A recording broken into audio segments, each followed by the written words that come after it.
मैं इस वक्त मुंबई में मौजूद हूं और एक ऐसी शख्सियत से बात कर रहा हूं जिनका नाम ही सबको चौंका देता है। 60 साल तक पत्रकारिता की, उसके बाद इन्होंने अपने जीवन को मजहबी तौर पर समर्पित कर दिया और एक ऐसा कारनामा अंजाम दिया है कि शायद वो बहुत ही किसी नसीब वाले को नसीब होता है। मैं बात कर रहा हूं पंडित मुस्तफ़ा आरिफ साहब से। अब इन्होंने क्या ऐसा काम किया है जिसके लिए इनकी इतनी तारीफ होती है और इनके नाम को लेकर लोगों को हैरत क्यों है? कुछ इन सवालों के साथ आइए आज हम इनसे बातचीत करते हैं पंडित मुस्तफ़ा आरिफ से। बोलिए। मैं पंडित मुस्तफ़ा आरिफ मुंबई से बोल रहा हूं और मुंबई में मैं जुहू वर्सोवा लिंक रोड पर रहता हूं। मुस्तफ़ा साहब, ये बताइए, आप ऐसे शायद पहले शख्स हैं कि जिनके नाम मुस्लिम होने के बाद पंडित लगता है। पंडित क्यों लगता है आपके नाम के आगे? पंडित मुझे 1992 के कुंभ में शंकराचार्य दिव्यानंद तीर्थ और अग्निपीठाधीश्वर प्रकाशानंद जी महाराज की उपस्थिति में अखिल भारतीय ब्राह्मण समाज के अधिवेशन में सांप्रदायिक समन्वय के लिए मुझे पंडित और परशुराम श्री की उपाधि से नवाजा गया था।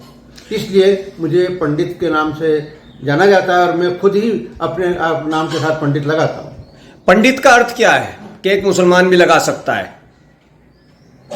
पंडित का अर्थ अगर हम कलाम पाक सही समझे तो सूरह यासीन की 22वीं आयत वमा लिया लाबुदुल लज़ी फतरनी व इलैहि तुरजऊन, इसका मतलब ये कि मैं उस अल्लाह की परिस्थिति, इबादत या पूजा क्यों न करूं जिसने मुझे पैदा किया है और जिसकी तरफ लौट कर जाना है। इस्लाम के मत अनुसार अल्लाह की भी हम पूजा करते हैं, लेकिन एकमात्र अल्लाह की करते हैं, उसके अलावा दूसरे की नहीं करते। पूजा का मतलब ये नहीं कि पुजारी हो गया, पूजा का मतलब उनकी इबादत करना। और दूसरा ये है कि पंडित का जो अर्थ का तात्पर्य, तो शब्दकोशों में आप जाएंगे तो अलग अलग भाषा में पंडित के अलग अलग अर्थ है। हिंदी में विद्वान है, आप उर्दू में आलिम है। आप बोहरा समुदाय से आते हैं, लेकिन आपकी विचारधारा कुछ अलग लगती है। बोहरा समुदाय सबको साथ में लेकर चलने वाला समुदाय है।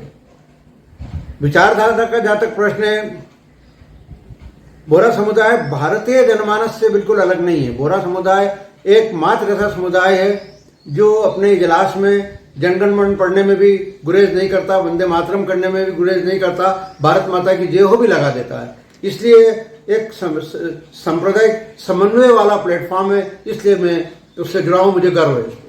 आपने कुरान को लेकर के काफी काम किया है, तो क्या ऐसा काम किया है जिसके लिए आपको जाना जाता है और इतना वक्त लगा, ये आप बताइए। कलाम पाक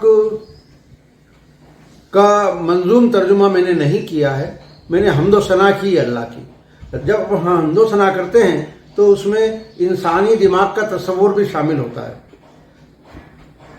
मैं 1980 के लगभग से लिखने की कोशिश कर रहा था, लेकिन 28 साल तक मैं 2 लाइन से ज़्यादा नहीं लिख पाया। बिस्मिल्लाहिर्रहमानिर्रहीम, शुरू करता हूँ नाम पे जिसकी कृपा है असीम और सब कुछ देने वाला जो कहलाता है रहीम।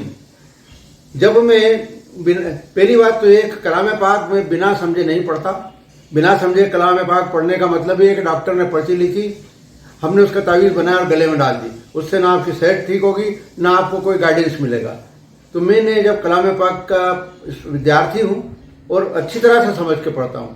जब सूरह हश्र की आखिरी 3 आयत पे आया, अल्लाहुल लज़ी ला इलाहा इल्ला हु आलिमुल गैब वश शहादा हुवर रहमानुर रहीम, अल्लाहुल लज़ी ला इलाहा इल्ला हु अल मलकुल कुद्दूस सलामुल मुमिनुल मुहैमिनुल अजीजुल जब्बारुल मुतकब्बिर सुबहानल्लाहि अम्मा युशरिकून, अल्लाहुल खालिकुल बारिउल मुसव्विरु लहुल अस्माउल हुस्ना युसब्बिहु लहू मा फिस समावाति वल अर्दि वहुवल अजीजुल हकीम। तो अल्लाह ने, जो मैं 30 साल से वेट कर रहा था, अल्लाह की मर्जी के बिना इंसान की कोई ताकत नहीं है कि एक अल्फाज लिख ले। उन्होंने यहाँ से जबान दे दी और मेरा पहला बंद निकल गया। आधार नहीं, अस्तित्व नहीं, आकार नहीं, तेरे बिन ये सृष्टि ये संसार नहीं। ए अल्लाह, ए मालिक, ए ईश्वर, तेरा कोई पार नहीं, एक है तू एक है। जब अल्लाह ने यहाँ से सिलसिला शुरू कर दिया तो मैं 1 फरवरी 2017 को 10,000 बंद के साथ इसका एहतमाम हुआ। इस दौरान मेरे इस काम को सबसे पहले अप्रिशिएट करने वाले व्यक्ति, आज इंसान, भारत की सरजमी के महानायक अमिताभ बच्चन थे, जिन्होंने ट्विटर के माध्यम से मुझे बेस्ट ऑफ लक दिया, गुड विशेस दी। वो मेरे, जब मैंने 4 अप्रैल 2008 को शुरू किया, ये 20 जून 2010 को उनका मेरे पास ये मैसेज आ गया था।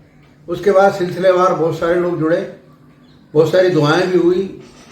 कादर खान साहब जुड़े, उस्ताद अमजद अली खान जुड़े।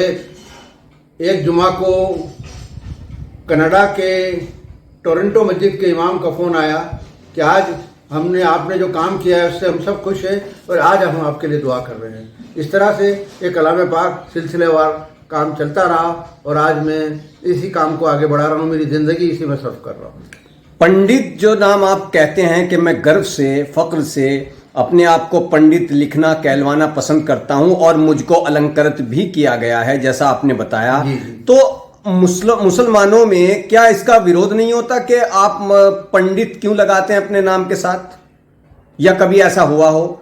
होता है, विरोध होता है। बहुत सारे कुछ मौलवी साहबान का भी मेरे से साबका हुआ और जिन्होंने मुझे पंडित की वजह से कहा कि हम आपको फेसबुक से अनफ्रेंड कर रहे हैं। मैंने उनको समझाया कि पंडित का मतलब होता है। फिर मैंने उनको कहा कि 2-3 दिन का मैं टाइम दे रहा हूँ, आप जल्दी क्यों कर रहे हैं? 3 दिन का टाइम ले, आप स्टडी कर रहे हैं कि मैं अगर गलत हूँ तो फिर आप मुझे अनफ्रेंड कर देना। 3 दिन बाद उन्होंने मुझे एज ए पंडित स्वीकार किया और मुझे उससे अनफ्रेंड नहीं किया। तो ऐसे कई मसले आए, लेकिन लोगों को मैं कन्विंस करा। तो मुसलमान ही नहीं, हिंदू भी कहते हैं कि आप पंडित क्यों लिखते हो, आप पंडित मत लिखो, पंडित आपका नाम हटा दो। तो जो है उनको भी मैं अच्छे प्रेम से उनको समझाता हूँ। पंडित का मतलब होता है पांडित्य। इसको अब आप समझेंगे कि मैं जो है कलाम पाक के ऊपर तो काम कर रहा हूँ, लेकिन मुझे रामायण का भी इतना ज्ञान है। सुंदरकांड में बहुत अच्छा पढ़ लेता हूँ। तो सुंदरकांड पढ़ने की वजह से बहुत सारे मेरे फैन फॉलोइंग बनी, बहुत सारे लोग मुझसे जुड़े हैं। लेकिन आज वो लोग जुड़े हुए हैं और कलाम पाक की बात को पसंद कर रहे हैं। भारत की सरजमी पर, भारतीय भाषा में, भारत की सरजमी भारतीय भाषा में कलाम पाक को संदेश पहुंचाने की आज बहुत ज़्यादा ज़रूरत है। मैंने जिस ढंग से इसको लिखा सलीस हिंदुस्तानी ज़बान में, क्योंकि हिंदुस्तान का जो आज का नौजवान है उनको आप उर्दू में सुनाओ, गाड़ी उर्दू, तो वो नहीं समझेंगे। गाड़ी हिंदी, संस्कृताइज हिंदी भी नहीं समझेंगे। उनको गाने की भाषा आती है। तो मैंने इतनी सरल भाषा में इस काम को किया है और मेरा स्वागत होता है हर जगह। पंडित नाम से भी स्वागत होता है और मुस्तफ़ा नाम से तो स्वागत होना ही चाहिए। जो आपने लिखा है, जो आप बता रहे हैं, जो शायराना अंदाज में आपने हमद लिखी है, तो उसमें आपने परवरदिगार की, ईश्वर की, अल्लाह की, खुदा की तारीफ बयान की है। जी हाँ, पूरे 10,000 बंद में खुदा की तारीफ है। लेकिन ये सब जो प्रेरित है वो कुरान शरीफ से है। कुरान शरीफ की शिक्षाओं से प्रेरित है, सारा टीचिंग से प्रेरित है। अच्छा, हम देखते हैं कि हर मजहब अमनो अमान, आपसी एकता, भाईचारे का पैगाम देता है, मैसेज देता है, लेकिन उसके बावजूद भी लोग मजहब के नाम पर इस कदर क्यों आपस में लड़ते हैं, तनाव पैदा हो जाता है? ये इसकी वजह क्या है? इसकी वजह यह है कि देखो, अगर हम मजहब की बात करेंगे तो मजहब चाहे सनातन हो, चाहे पारसी धर्म हो, चाहे ईसाई हो, चाहे यहूदी हो और चाहे इस्लाम हो, कोई भी धर्म ऐसा नहीं है जिसमें कोई बात वैमनस्य फैलाने वाली बात हो, नफरत फैलाने वाली बात हो। हर धर्म जोड़ने की बात करता है। लेकिन जब इसमें राजनीति घुस जाती है, राजनीति का घालमेल हो जाता है, जब धर्म में राजनीति प्रवेश कर जाती है तो फिर वो नाइतफाकी बढ़ जाती है, नफरत फैलती है, वैमनस्य। ये सिर्फ स्वार्थ का मामला है जिससे लोगों में वैमनस्य पैदा हो रहा है। अदरवाइज धर्म मजहब सारे एक है।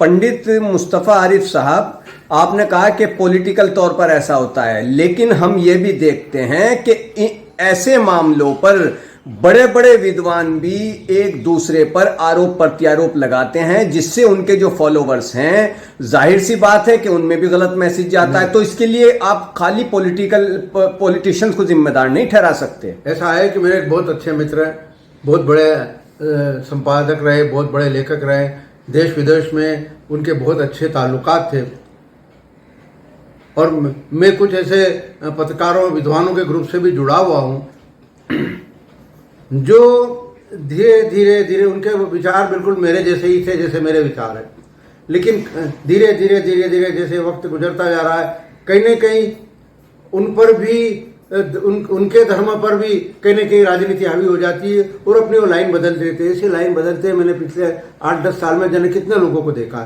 तो कहीं न कहीं उनका स्वार्थ उसमें जुड़ा हुआ है, जिसकी वजह से ये और डर रहे हैं। नहीं, विद्वानों का स्वार्थ जुड़ा है। यस, विद्वानों को भी डर है कि कहीं हमने एक पक्षी लिखा तो कल से हम पर प्रहार ना हो जाए, हम पर आघात ना हो जाए, इसलिए वो डर के कारण भी अपने आप को महफूज रखने के लिए भी वो राह पकड़ लेते हैं। आपने पत्रकारिता कितने साल की है? मैं 12 साल की उम्र से पत्रकारिता कर रहा था। आज मैं 72 साल। 12 साल की उम्र में क्या पत्रकारिता? 60 साल, मेरे 60 वर्ष हो गए। नहीं वो ठीक है, 12 साल में क्या पत्रकारिता करेगा 12 साल के ऐसा है कि देखो, जहां तक अकल का और दिमाग का वास्ता है वो तो किसी भी उम्र में अल्लाह दे देता है। ईसा अलैहिस्सलाम को तो माँ के पेट से ही मुतालबा करने लग गए थे और इंजील पढ़ने लग गए थे। तो ये ज़रूरी नहीं है कि 12 साल का बच्चा कुछ नहीं कर सकता। मैं शुरू से मेरी कविताओं में रुचि रही, मेरे लेखन में रुचि रही, और मैं इस वजह से मैंने रतलाम में 12 साल की उम्र में उपहार करके बाल पत्रिका मैंने शुरू कर दी थी। 15 दिन में एक बार निकालता था। तो कितने साल हो गए पत्रकारिता करते हुए? 1962 से लेकर अब तक 60 साल हो गए। तो मौजूदा दौर की जो पत्रकारिता है, कहा जाता है कि उसका स्तर गिर गया है, काफी उसमें खराबियां आ गई हैं, क्या आप भी महसूस करते हैं? देखो, अगर पत्रकारिता जिंदा है तो वो उसमें खराबी आएगी नहीं। अगर विशुद्ध पत्रकारिता जिंदा है, नहीं अब जिंदा है वो या फिर दम तोड़ रही है? हाँ, जो भी देखो, प्रदूषण आज पहले जब बीमारियां नहीं थी, हार्ट अटैक तक भी नहीं होते थे, हार्ट अटैक होते थे तो उसमें आदमी मरता नहीं था।